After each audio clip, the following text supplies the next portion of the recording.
Hi, everybody. Welcome to the FANAC Fan History Zoom session for February 2025. We're fortunate today to have Margaret Middleton with us to talk about her long and impactful fannish career. Margaret, as you'll hear, is one of the shapers of modern filk from her work in the 70s and 80s, both with publications and conventions and clubs. Welcome, Margaret. Howdy. When did you start to get involved in fandom? How did you start reading science fiction? Um, I had been reading science fiction starting in college, and that is, in fact, one of the things that brought me and my husband together was we both read science fiction. And of course, once we got married, we merged our subscriptions to analog. Uh, and there was a column in analog of listings of upcoming conventions. And in the spring of 1975, we spotted one that, at first glance it said Kahubla Kahan Kahubd. And then that, in a minute or two, that resolved itself. Oh, Kubla Khan cubed. And among the guests was George R. Martin. Maybe he was Toastmaster or something. And he and Lisa Tuttle had just recently had the first of the Windhaven stories published in analog. And I Morris and I said, let's go to that because I want to meet George Martin and tell him that The Storms of Windhaven is the best thing I've ever read about the pure joy of flying. And I think it's better even than Jonathan Livingston Seagull, which was very trendy at the time. And so we went to the convention and I got to tell Martin about that. And while we were at there, we picked up a flyer for Icon in Iowa City, which had Roger Zelazny as guest of honor, and he's one of Morris's favorite writers. And so we made plans to go to that one. And I had never heard of Filk at that point.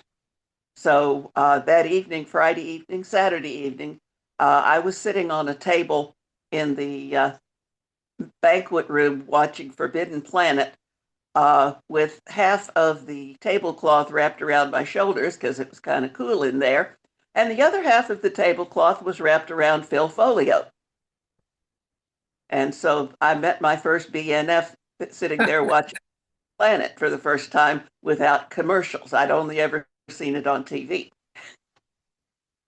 You mentioned that Windhaven had a wonderful description of the joy of flying. I know you're involved in the U.S. Air Force Auxiliary, so later on, don't let me forget, I want to hear about that too. Uh, so you were reading science fiction. You and your husband got involved in conventions together.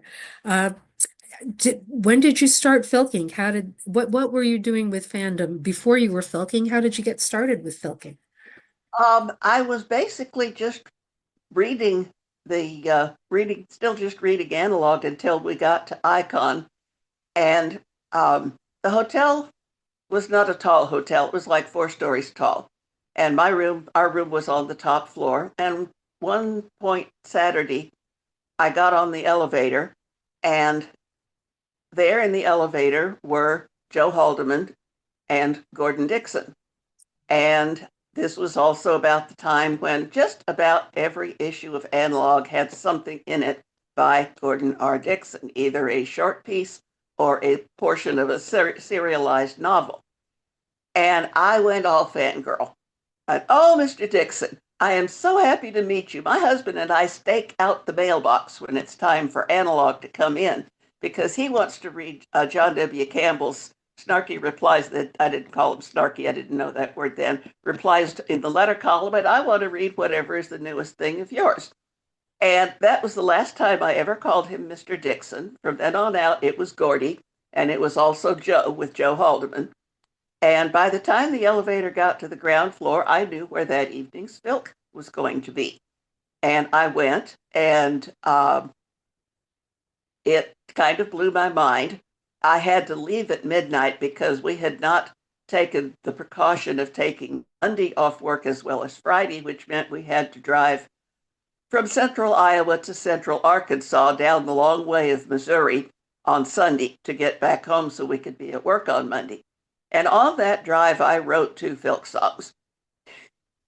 What songs? Tell us. Um, I don't. I think one of them was Ian and Kenzie, which is Oh, a using yeah. the tune from Henry Martin to tell the plot of I don't even remember the name of which one of the Dick Gordy short stories it is, but it's the one where Kenzie is killed and Ian Mhm. goes after the murderers. Yep. I remember singing that song. And interestingly enough, I found out later, and I don't, to this day, I do not remember if I actually heard Al Frank's song of that, which is the same tune and the same story, but a different focus, different emphasis on it. And so I don't know whether I was subliminally, reconstructing his or what. And then I had also started on another one. Um, I don't remember it. Don't remember which one it was now. But I realized that Soldier Astronaut would fit to Die Moorsoldaten, which I had on a Theodore Bickel record. Actually, that was Morris's Theodore Bickel record because he had a number of 60s folky stuff, and he also introduced me to the music of Joan Baez because he had a couple of her records. And so that was when, and I heard about Shambanicon during that filk. And so we, uh, you know, marched along on our Monday lives until Thanksgiving weekend. And Morris in those days was playing chess and was also helping run chess tournaments. And so we figured out, okay, he's got a chess tournament that he's going to be in at Memphis on that weekend after Thanksgiving. And Frontier Airlines flies between Memphis and Champaign, Urbana, Illinois. And so he played chess, and I flew up to Champaign. And my stupid computer here says, I need to restart. No, not now. Oh, don't. No, no, no. I cannot imagine a better introduction to Filk than And, one with and Gordy then and Joe. that is where, that Shambanicon is where I really fell into the deep end of Filk. Uh, Among other things, Joe borrowed my guitar to sing the Ballad of Eskimo Nell. And I met uh, the ones I think of them as the four bearded guys that really introduced me to Phil. There was Bob Aspirin, there was Bob Passavoy, and of course his wife Anne. There was Murray Porath, and there was Michael Longcore. And in those days, they all had dark beards. The ones that still have beards and are still around, the beards are a lot grayer.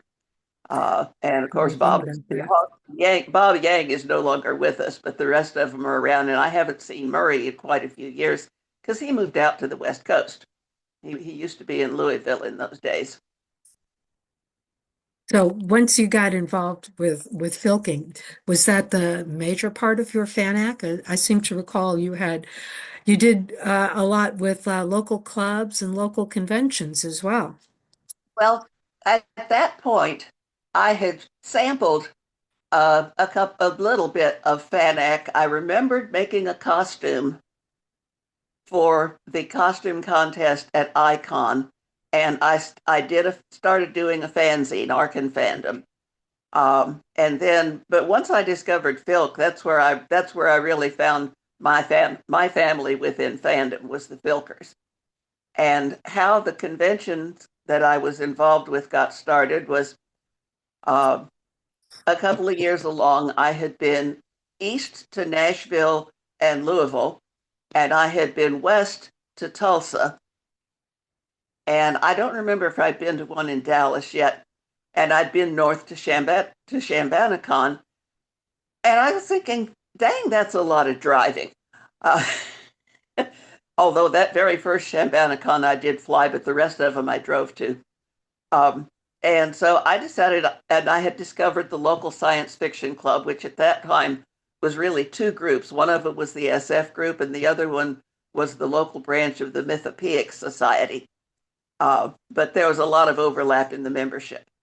And after a few years, the Mythopoeic people, Sparkplug people, moved up to finish graduate school and a medical internship and moved away. And so the rest of it just kind of collapsed down into the SF group. But I was telling them about conventions, and we should start one that's right here so that y'all I'm the only one that's got the time and the finances to drive that far. We need to have one right here in town so y'all can go to a convention. And so we did. Um, we found a motel, but it was a Holiday Inn, one of the kinds with a swimming pool and stuff in an enclosed atrium in the middle there. And I threw out names of writers until I saw people's ears wiggle. And so we had Roger Zelazny as our first guest of honor at Roc Con. Uh, and the following year we had Wilson Tucker. And you're never the same again after Bob Tucker's been there. So, So, this way lies madness. As the wife of a former Worldcon chair, that's a slippery slope, and pretty soon you want to right. do more and more. Rock Con lasted until a decade or so into the 2000s. And by that time, finding a hotel had gotten tough enough that one that we could afford. And the committee had gradually, they'd finished college and moved away or gotten married and had kids. And it just turned into a case of combination of simple burnout and simple poverty. We couldn't afford to keep throwing the convention. Yeah, it's hard to make them pay. Nowadays, even more so, I think. Mhm. So, who are some of the people that you were filking with? You mentioned Gordy, you mentioned Joe. Right. In So you and I have a I consider that I grew up filkishly in the fannish Midwest, Rivercon, Rivercon and Chambanacon. So of course there was Juanita and Buck. There was Marty Cody, as she was in those days. She's now Marty Fabish. There's the Passavoys. There were those are the names that really stick with me. Ernie Clark didn't come along until later, but those were the ones that were in that area. And then when I went west to Tulsa, there was a whole group of filkers there. Mary Wallbank was one, and a guy named Randy Ferran, Mhm. who I remember describing in some review of things.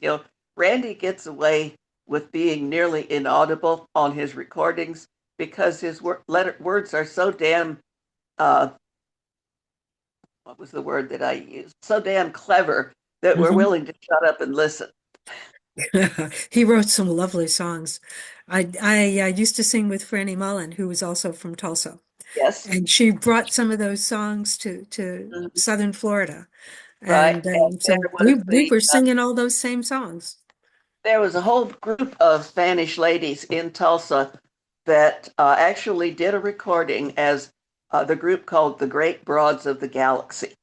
There Love it. was Franny and Mary and Joyce DeBoard and I forget who all else. Rosemary Swift was another one. There was a couple of others that and I remember a couple of them were zoo employees because I bought a T-shirt from them because they were it was in support of uh, conservation efforts for a particular kind of really deathly cute Brazilian monkey that was in danger of going. The population was suffering from habitat loss, basically. People kept moving into the part of the jungle that they like to live in, and they were getting more and more rare to find. And that shirt is long. I think that shirt is probably in the box that I have of. I want to make a quilt out of these T-shirts one day. Great ambition. Yeah.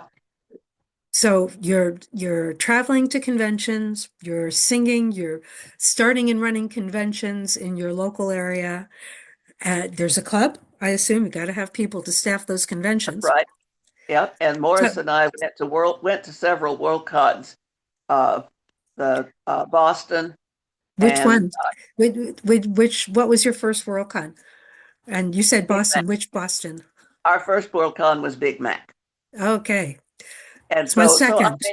yeah, I made sure to when KC won the bid again, for MidAmericon too. I made sure to go to that one. Morris was gone by that time, but I drove from where I'm at now in central Mississippi, uh, overnighted at Little Rock, and then drove from Little Rock to KC the second day. It's a long drive. Yeah, Yeah, so in the preparation for this I've talk, driven further. yeah, yeah, and you will again.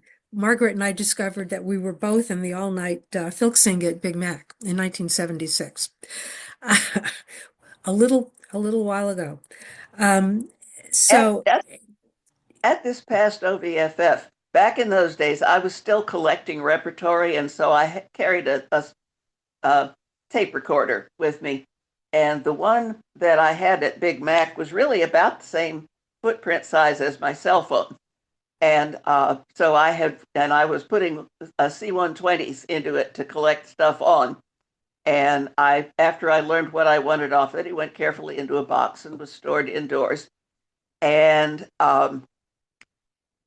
this past OVFF, I delivered uh, 3 10 packs of old convention cassettes to Marav Hoffman for the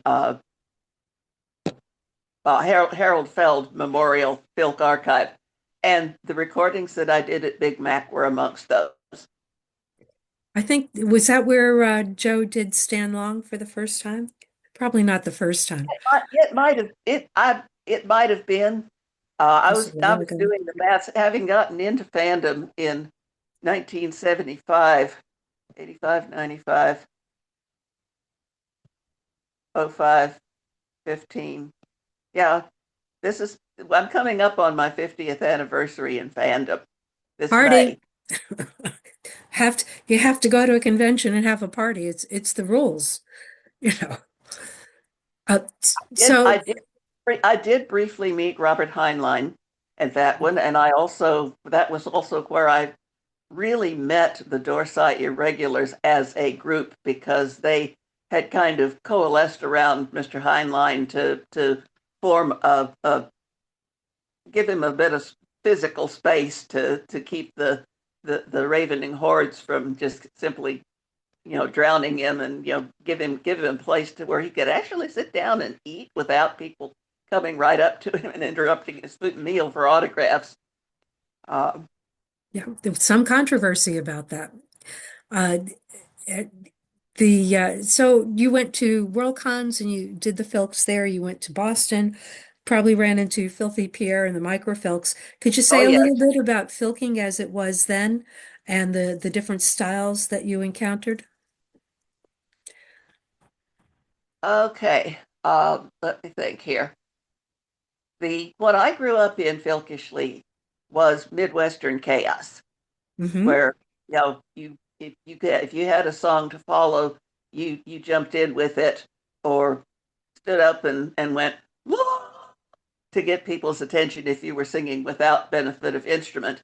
Um, and then I also the Tulsa Bunch was a mix of chaos and songbooks because they were so far away from anybody else that they really didn't have people coming in that much to except as they managed to get somebody as a guest of honor at Ocon as it was in those days.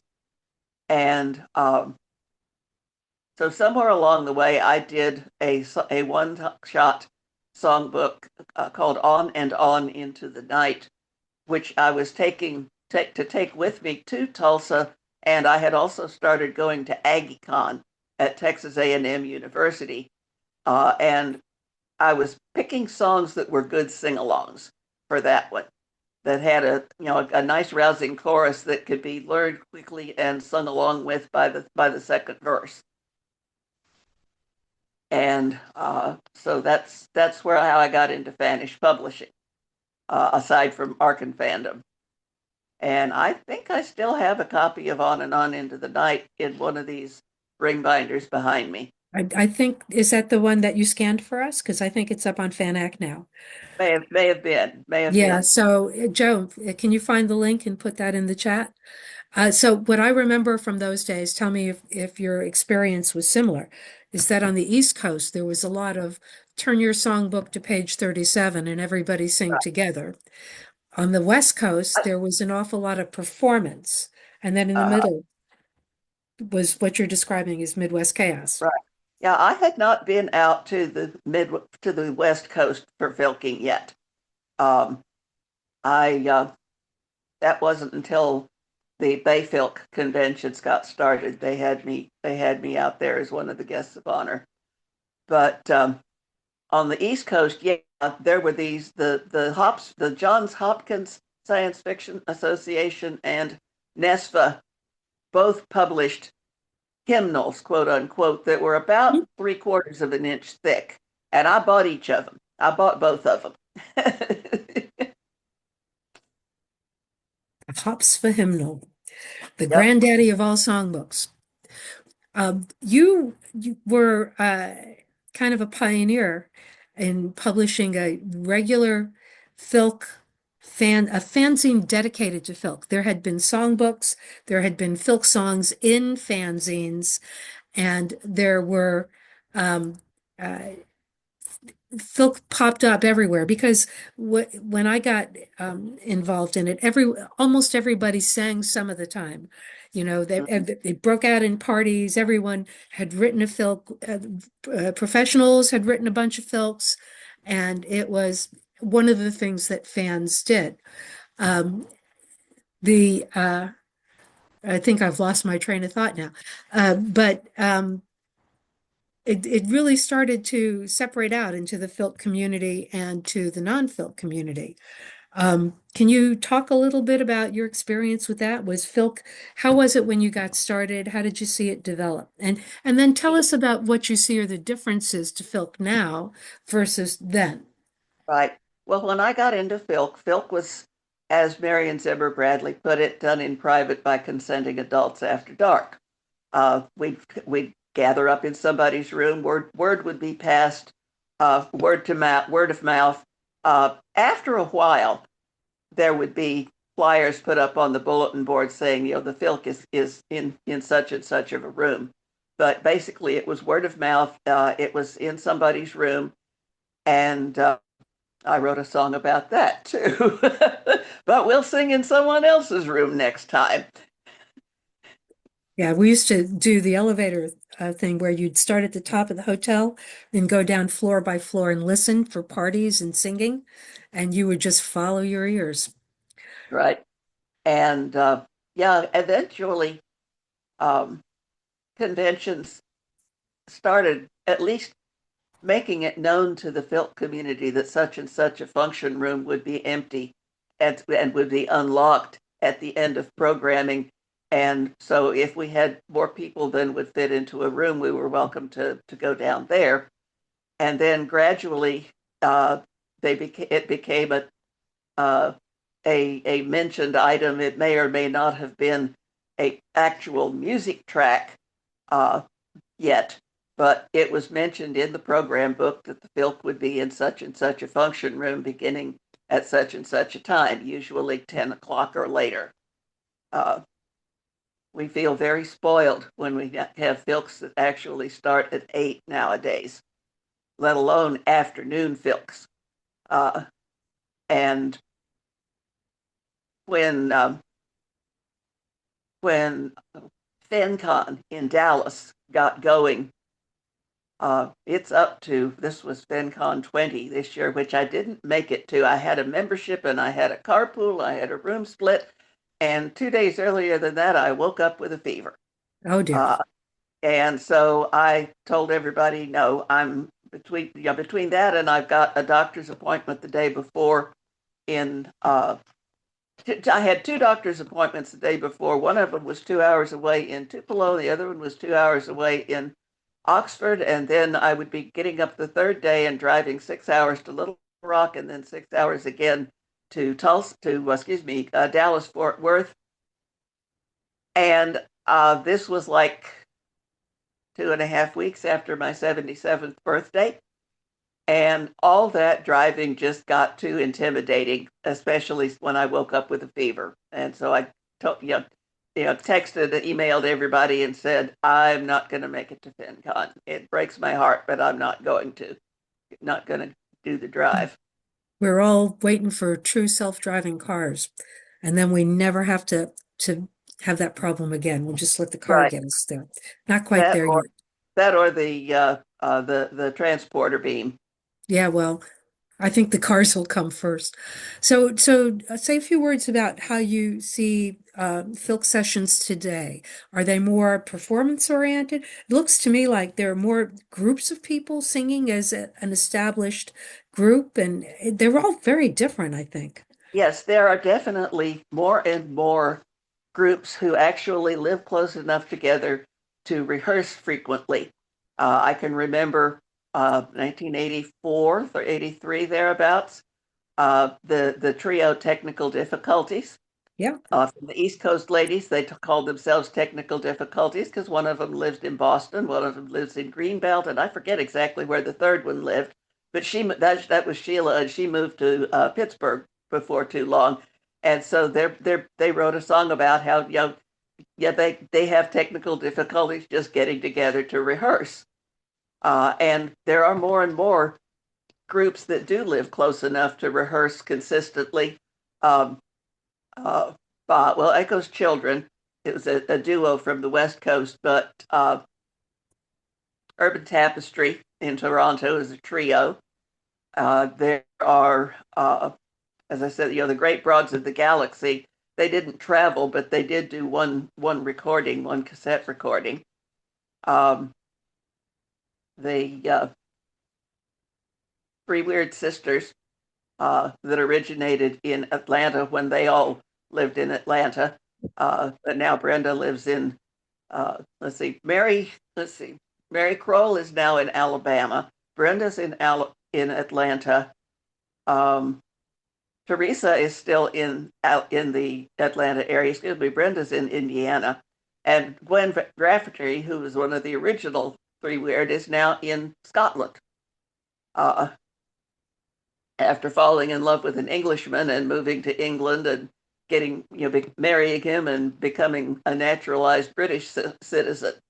And then, unfortunately, her husband came down with cancer and Oh died. dear. And so she's. I don't know if she has a significant other at the moment. I don't see any mention of it, but she just recently moved to one of the islands on the north edge of Scotland. It's a lovely place to live. Not very close to Yeah, many right, conventions, I don't think. right. You a few But minutes ago, you were in the early 80s talking about that. Could you now at some point in there help me with days, but at some point you were one of the creators, one of the founders of the Filk Foundation. Can you okay, tell us about how that came to be and its purpose and tell right. us all about it? Before the Filk Foundation, there was the fanzine Kantele, which Cliff Flint and I collaborated on editing 2 issues of before the Filk Foundation came about. How the Filk Foundation came about was I got a phone call one day from Bob Aspert with the idea for the Filk Foundation, and he was exquisitely aware of the fact that he was a very polarizing personality, and that if he floated this idea, some people would just turn around and walk away simply because it was him presenting it. And so he was recruiting me as a front man to be the one that publicized it, and you know basically it wound up organizing it, but it was his idea. And a couple of days after he died, I put a thing up on my Facebook page saying I can tell this now, relating basically that Filk Foundation was Bob's idea. So what was the mission? What was the purpose of the Filk Foundation? to facilitate communication among filkers, to publish song lyrics and sheet music when we could get it. And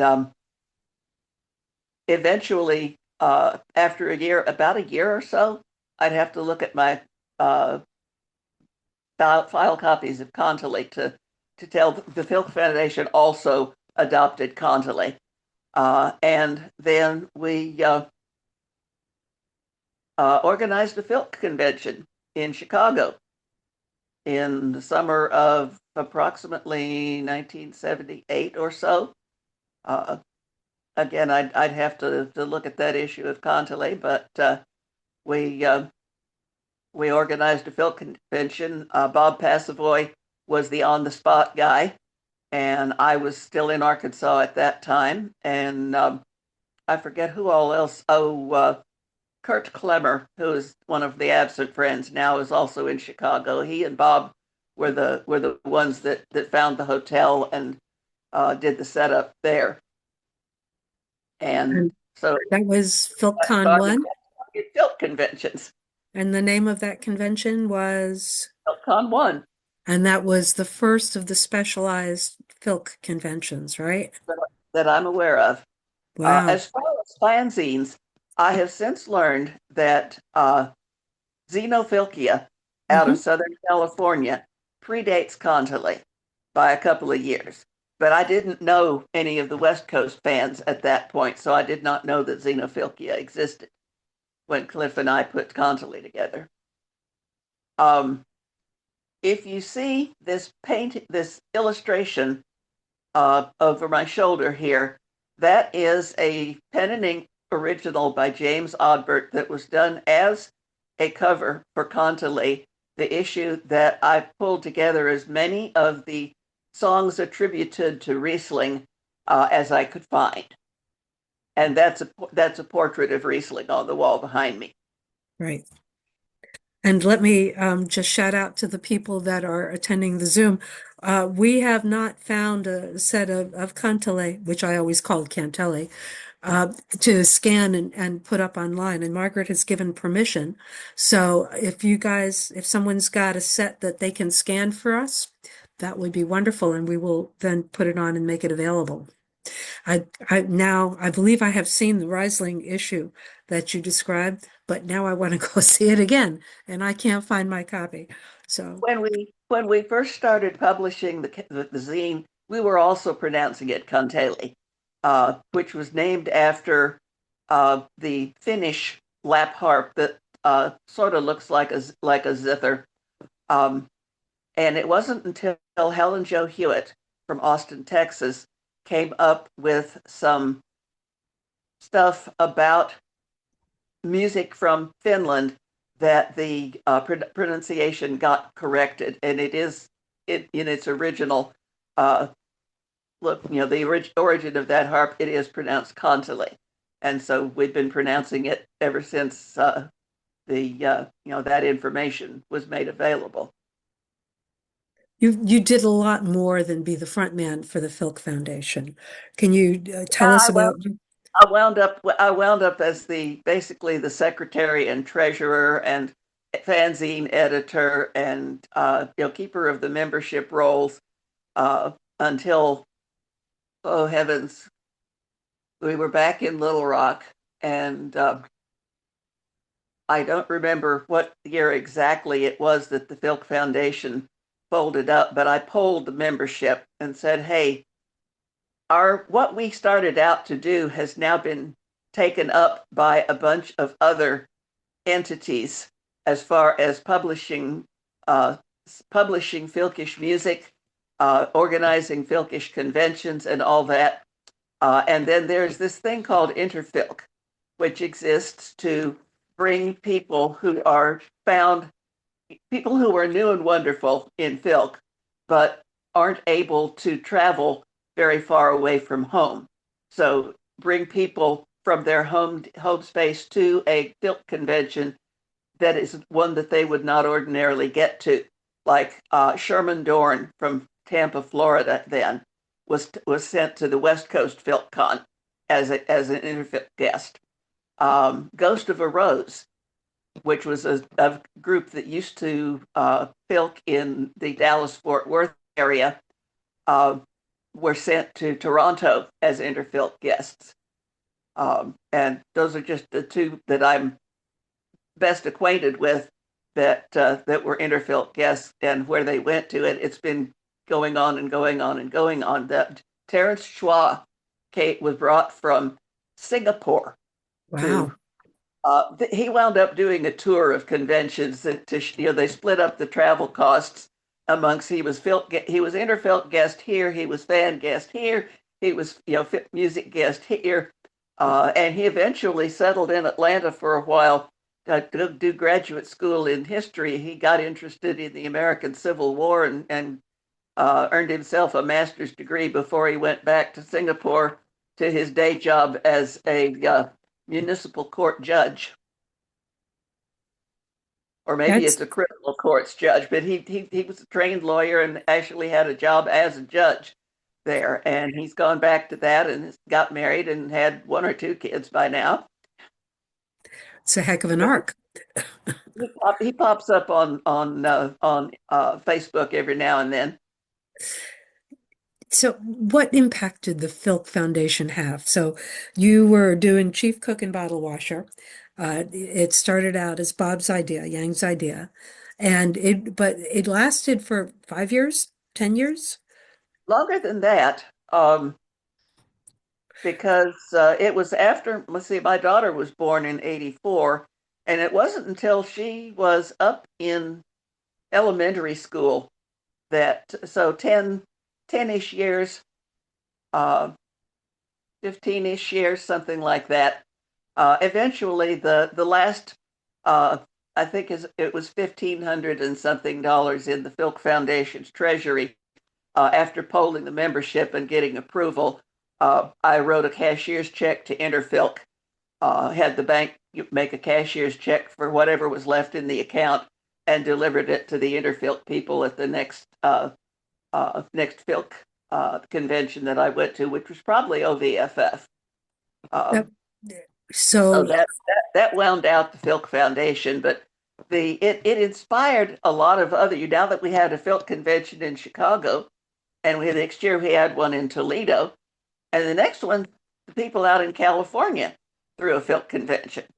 And the next year there were two Filk conventions, one in Kansas City, which was kind of held in parallel with not Archon, uh, the Kansas City local convention. I put the name I'm blanking on. And then there was the first of the OVFFs that same year.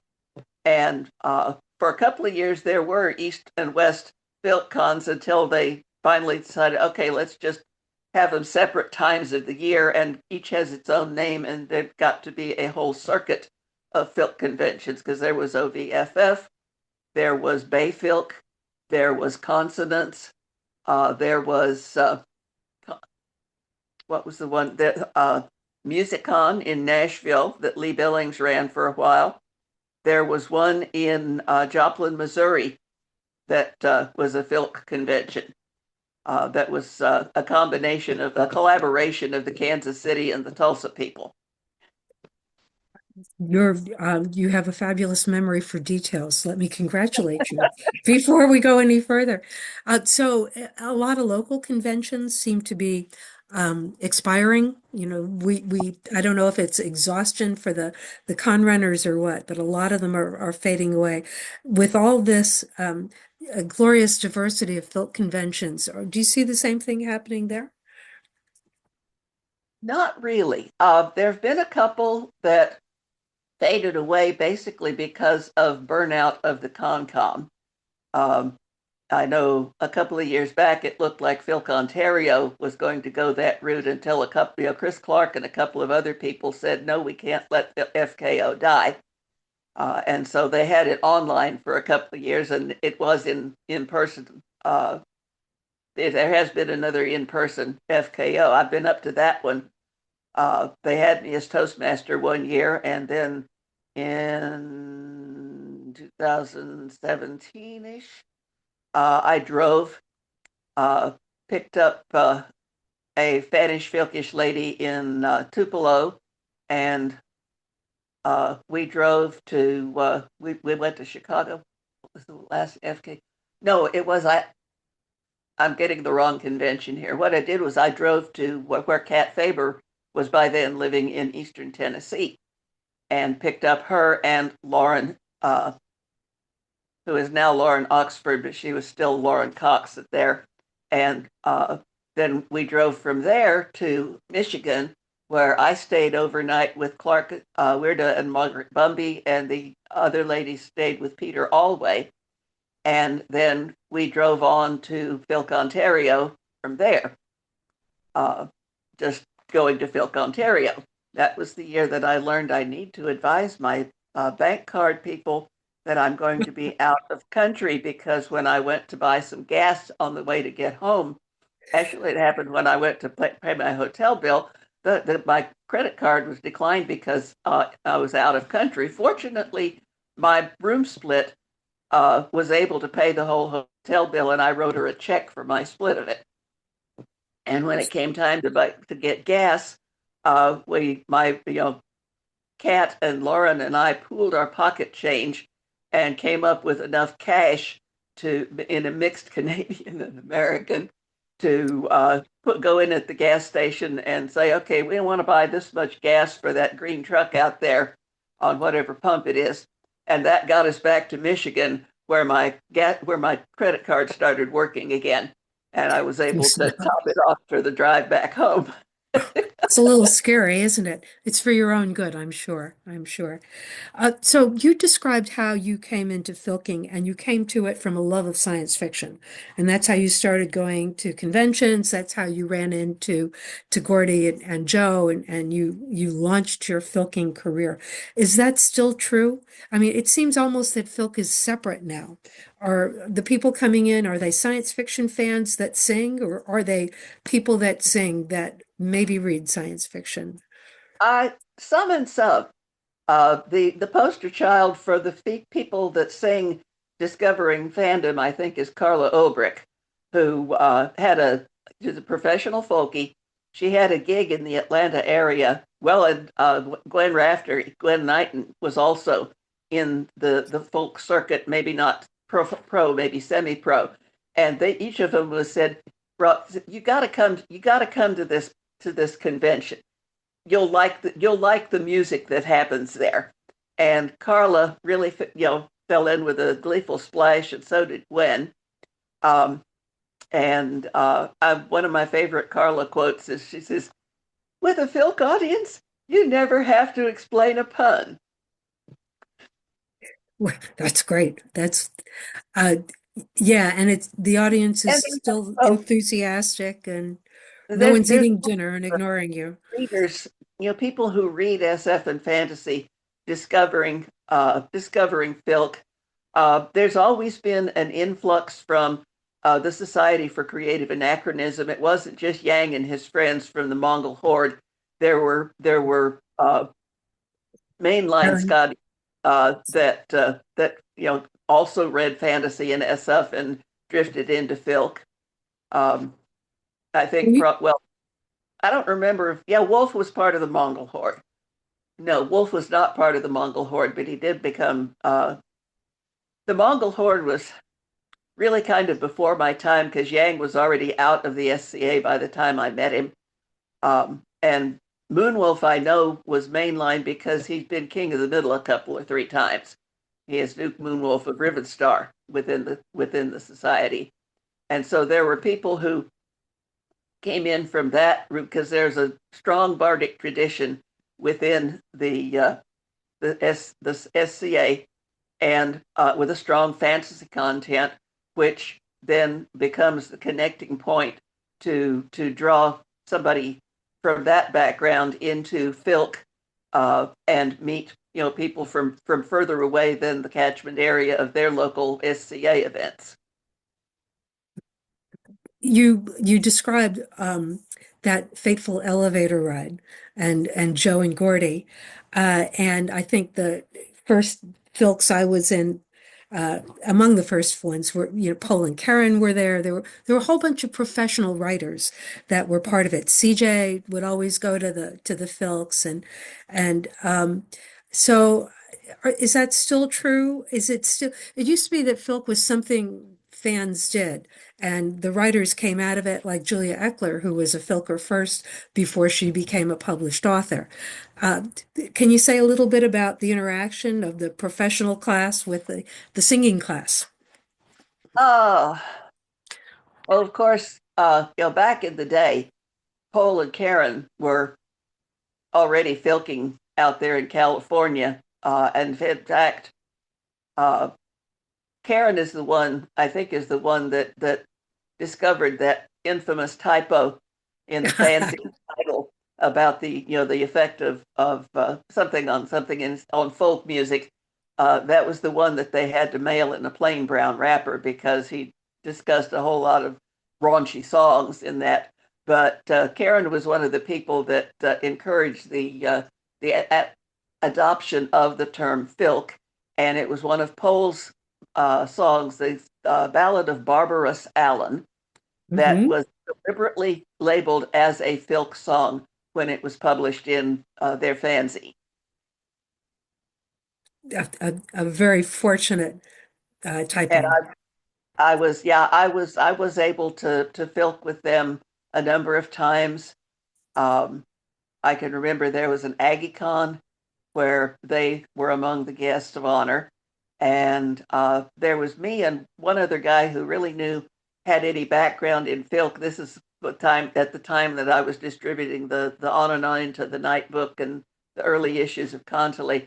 And I can remember um, literally, playing guitar until my fingers were too sore. Not, my fingers were sore, but my voice was sounding like this. Sounds like By a the time good Sunday it night. Yep, yep. Peter Shorn was the other guy there that was at the time a student at A&M. And so like I sang my voice to rags there for Paul and Karen. And I had the pleasure of meeting uh, Kelly, Freese, and Polly, and later Laura in the in within the Filkish community. Kelly was an appreciator of Filk. There's a couple of songs about him and his infamous sketch pad. And they just trying to think of new writers that enjoy Filk, new-ish writers. Tanya Huff Hmm. enjoys Filking. She's up in Canada, not in a city. She lives out in a rural area, so uh, travel costs and travel uh, other impediments to travel recently have kept her away from American things, anything less than Worldcon. I think the last time I saw her in person to talk to was at the 2013 Worldcon in San Antonio, Texas. And she did some readings at Pemicon that I went to. This is the one where I drove further than to the furthest away I've driven to a convention is Pemicon. Uh, and I saw her. I didn't see her to talk to, but I did get to one a couple of her readings that at that convention, and she's been known to Filk. So, And go ahead, say more. um, guy named he publishes as Wim Mark Simmons, WM period Mark Simmons. I first met him when he was in Kansas. He was the DJ at one of the NPR radio stations there for a day job, and also was getting started in writing. Robin Bailey, again, was around in those days. First, I knew him as a filker, and then he started selling books. Bob Aspirin turned into a writer. Um, Trying to think of anybody else. Brenda Sutton has sold a couple of short stories. My friend Libby Singleton from she's not Singleton anymore. She's gone back to her family name. Libby Smith is knew her as a filker first, and she's been selling. She sold some scripts to a comic book company that were illustrated by Joe Staten, and she sold things in the online publishing niche market also. So there's still filkers and writers overlapping. They may not be probably of that batch. Tanya is probably the biggest name. Uh, that is, as far as being name recognition for long series of books and such like. That may actually be part of the general cultural trend towards being a consumer of music instead of a maker of it, right? Everyone Well, receives the stream. How many people are creating their own? yeah, there's a lot of people, fair number of people that are still writing. Cat Faber uh, has published several CDs now and has some up on YouTube and Bandcamp especially. Um, but she's not going into prose writing or anything. She's sticking to lyrics. Likewise, uh, Lauren now Oxford. Um, they trying to think here. I had a thought looping over in one corner of my mind, and about becoming consumers of music. Uh, when Barry and Sally Childs Helton were inducted into the Filk Hall of Fame, Sally did a speech about how when the when we're kids, everybody is encouraged to sing along and stuff. And as we get older, the ones who are not of quote unquote star potential are gradually encouraged to take the background, be part of the backup group, or just sit and listen. And we need to take back the phrase from the song. And I don't know whether it was Sally or whether it was Kathleen Sloan. Kathleen publicized the song called "Take It Back." Take back our right to sing and play, and it won a Pegasus Award that year. The year it came Yeah. out as best Filk song of that for that year's OVFF.